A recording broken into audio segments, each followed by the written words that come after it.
Il y a quelques jours maintenant, un rapport a été rendu public portant sur l'évaluation de la mouvance des frères musulmans.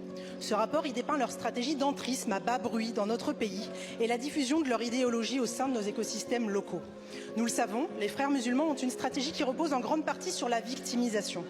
Or, cette stratégie est en partie gagnante aujourd'hui en raison de certains groupes ici même qui abîment le débat par leur posture idéologique et clientéliste. L'extrême droite en faisant l'amalgame entre islamisme et islam, et une partie du NFP en refusant de voir la menace en face, sont en réalité des alliés objectifs des frères musulmans.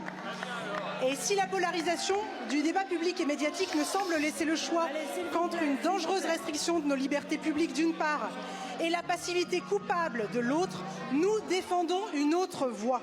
En effet, la réponse est nécessairement multiple.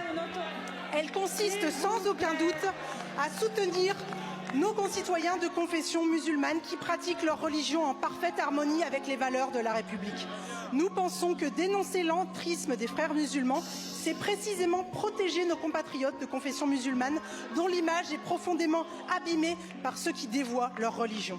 La réponse, elle réside aussi dans un réveil de notre promesse républicaine. C'est parce que notre République est en difficulté dans certains quartiers, parce que l'école a en partie perdu sa vocation émancipatrice, parce que nous avons laissé prospérer des discriminations dans notre pays, que l'islam radical s'est engouffré dans nos manquements.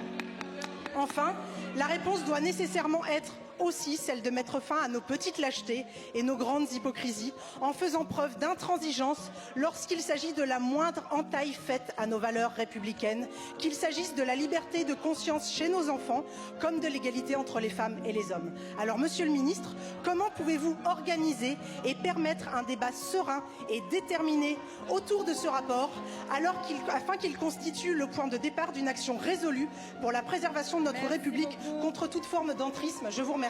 Merci Madame la députée.